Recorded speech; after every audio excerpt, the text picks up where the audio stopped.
In December 1943, at Tehran, Persia, the date for the liberation of the people of Europe was set on the Allied calendar of operations. Chosen to be Supreme Commander was General Dwight D. Eisenhower. Destroy Hitler's empire, smash it by air, break it wide open, then invade by sea. That was the directive. The cross-channel assault was the crux of our plan. Early capture of a large port was of the utmost importance. Considered were Calais, Dieppe, Le Havre, Cherbourg, Brest. Cherbourg was selected. For more than one full year, there poured into Great Britain a torrent of war implements, tanks, guns, weapons beyond description. And men, American soldiers, at the rate of 150,000 every month. Assault training included every phase of the coming battle. In the early spring of 1944, joint maneuvers of the ground, sea, and air forces, which were to make the attack, were held along the southern coast of England. Every duty was performed as if this were the real thing. British shores, chosen for their similarity to the coastlines of the Normandy Peninsula, were the staging areas for these maneuvers. Meanwhile, the Allied strategic air assault on Fortress Europe went on with ever-mounting power. Day and night, the Allied air forces sent their bomb cargoes into the vitals of Hitler's self-proclaimed kingdom. Targets, factories, aerodromes, synthetic fuel plants, crude oil refineries, munitions works, railroads, canals, power plants. The climax of the air war came in February 1944, when the Luftwaffe made a desperate all-out effort to sweep our day bombers from the sky. The battle raged for a week. The cost to us was high, but the German Air Force came out of the battle crippled beyond redemption. Our attacks continued with unabated fury. At bivouac and training areas, ground troops received their alert orders.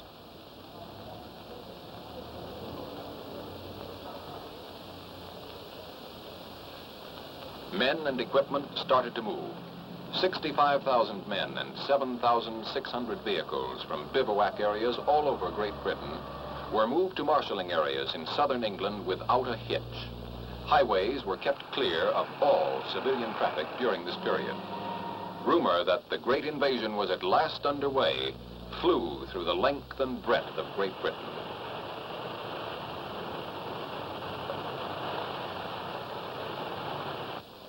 In the marshalling area, each man drew a new gas mask of the latest type, an instantaneous life belt. Field rations were issued, including cigarettes and candy. When the men received French folding money, they knew what was what. Now special briefing officers took over. Each unit was briefed individually.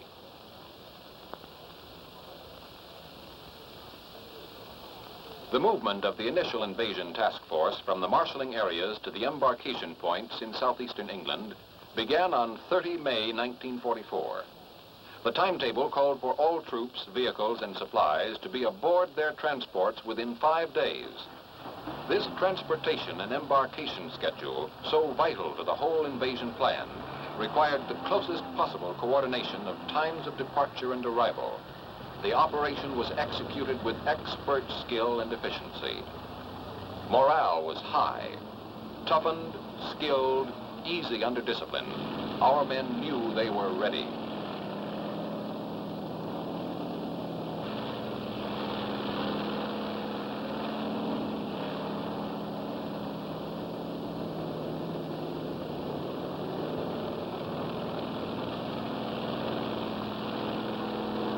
Embarkation of men and equipment took place simultaneously at 9 seaports along the southern and southwestern coast of England. All vehicles and tanks were loaded backwards on LSTs and LCIs. Concrete and cobblestone embarkation lanes known as hards had been constructed to speed loading. All vehicles embarked with gas tanks filled and sufficient extra gas for 150 miles. And the foot soldier was on time and in place.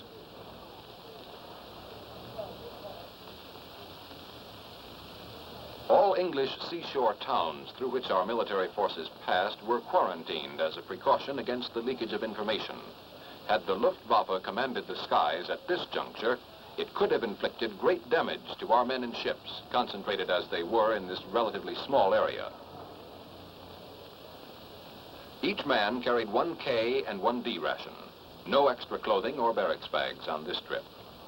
General Eisenhower said of these men, "There is no question at all as to the readiness of the troops.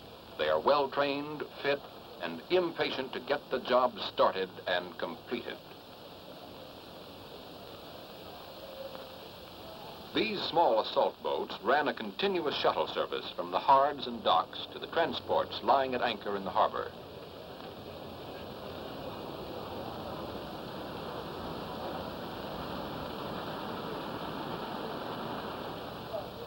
This shuttling was a necessary expedient because of the huge amount of men and equipment that had to be loaded in a 4-day period and the limited dock facilities available in the ports of southeast England. But every factor in this vast transportation problem had been envisaged and worked out in advance. The arithmetic of logistics, however, could not have clicked without the spirit of frictionless teamwork which prevailed among the staffs and men of the Army and Navy. The job was everybody's job.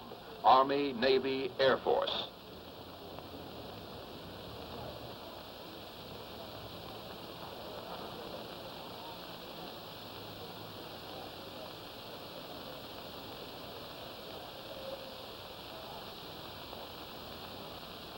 As each ship was completely loaded with its men and equipment, it pulled out into the harbor to take its place in the forming convoy.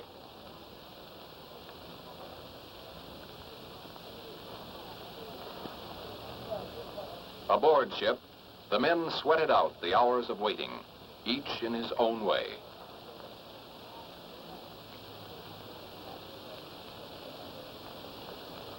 Naval gun crews received individual briefings.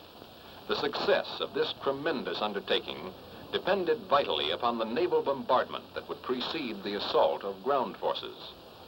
Troop units rehearsed their objectives from D-Day to D+3. Everything known about the enemy's defenses was thoroughly analyzed by officers and men.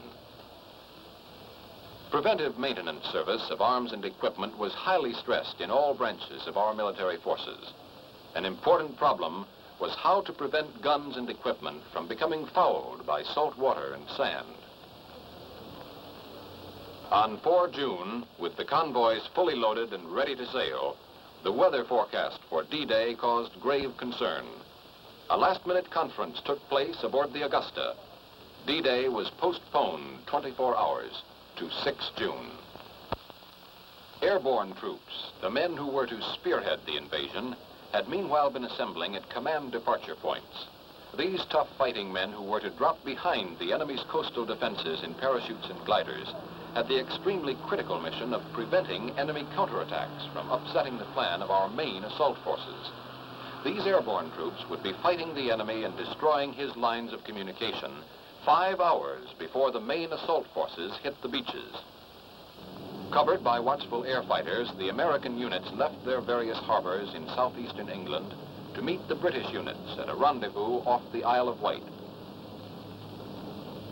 Our strategic air bombardment never let up. Through endless attacks on key bridges and rail centers, the ability of the enemy to shift reserves was fatally restricted. Under complete radio silence, each ship took its proper place in the vast armada. At twilight came the signal for the dash across the channel. At command departure points, gliders and their tow planes were standing ready for the night's operation.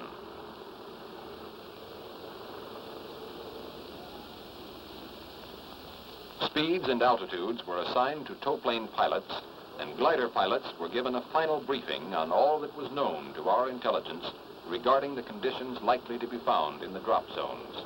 Each unit's mission was clearly defined.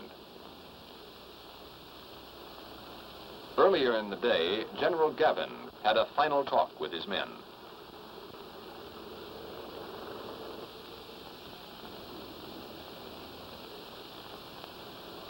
General Eisenhower paid a visit to the airborne infantry. These men were assigned to 6 Pathfinder units. Takeoff 2,310 hours of D-1. Time for the airborne spearhead to get going. At more than a dozen fields, paratroopers filed out of hangars on schedule and marched to their planes. Each combat team carried adequate equipment to complete its mission independently, for it was recognized that a night drop into heavily defended enemy territory by such large forces was bound to create a wild state of confusion on both sides.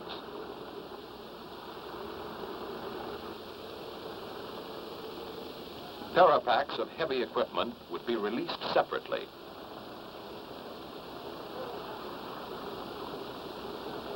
Gliders were loaded with equipment first. Each pilot checked his list of passengers. Paratroopers put on their full load of equipment, adjusting each item with extreme care. To hit the dirt just right with a full load of equipment is a highly specialized business.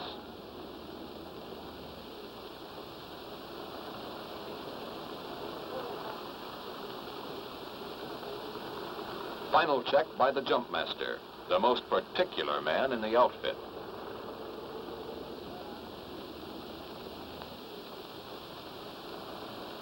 Paratroopers board their planes. Leg packs containing demolition supplies will be released by the men while in midair. Thus, each man will hit the dirt close to his pack. The success of the mission depended upon the rapid destruction of certain key enemy installations. The gliders take off. The heavily armed men in them, a short while before, had listened to a message from the Supreme Commander. You are about to embark on a great crusade. The eyes of the world are upon you, and the hopes and prayers of all liberty-loving people are with you.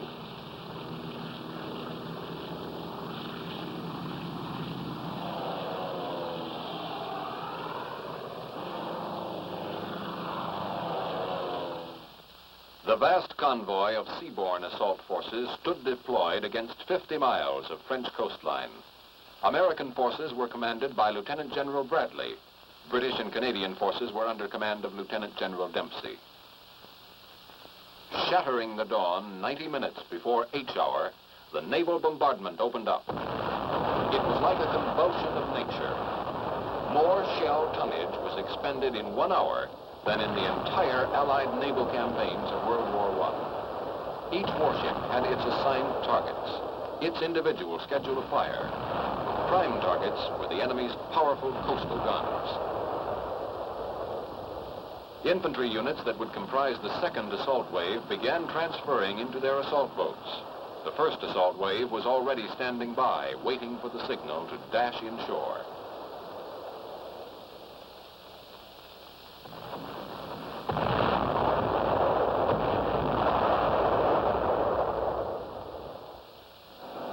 The last phase of air bombardment began at 0530, 1 hour before touchdown of the ground troops.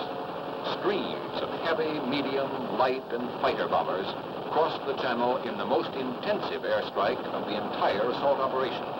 Objective, to isolate the battle area until we could consolidate our beachheads and begin the breakthrough.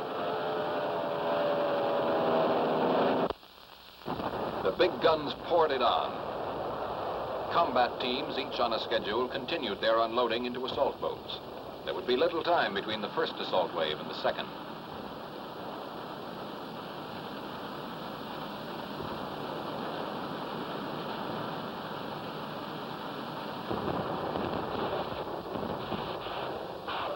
Now the rocket ships opened up, smashing at underwater obstacles and coastal mines, over the heads of the first wave of assault troops, firing their massed salvos with close precision until the troops were 300 yards from the beaches.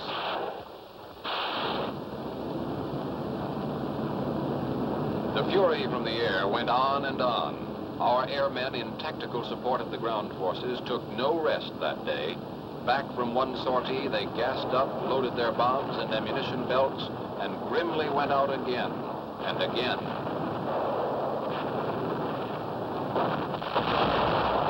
The big guns raised their sights as the assault boats went in and smashed at the enemy's gun batteries farther inland.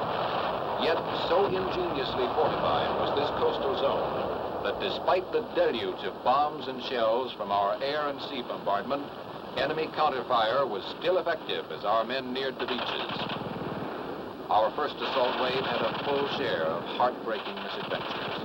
Many of their boats were hung up and wrecked on steel hedgehogs. Plunging fire from enemy batteries was extremely accurate.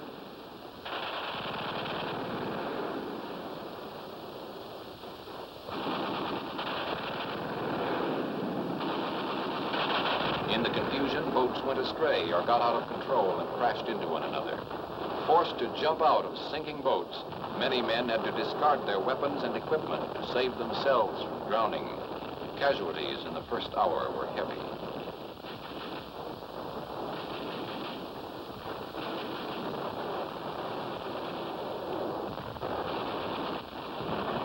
The British fired at fortified houses as they came in, smashing many a sniper's nest and observation post. In one American sector, fire from enemy pillboxes kept many of our men pinned against the shore cliffs. Our casualties were high. In the British sector, special duty engineers hit the beach first, with the medics and infantry following.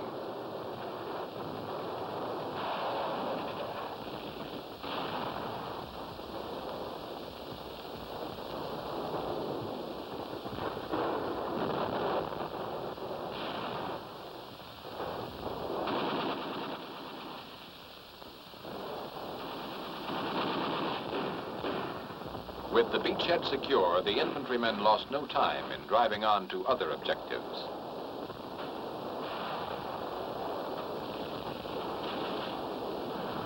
The second assault wave came in. In one American sector, enemy resistance was only sporadic and was quickly silenced. Our forces made substantial penetrations in the first hours. So it went on the beaches of Normandy this fateful day in June.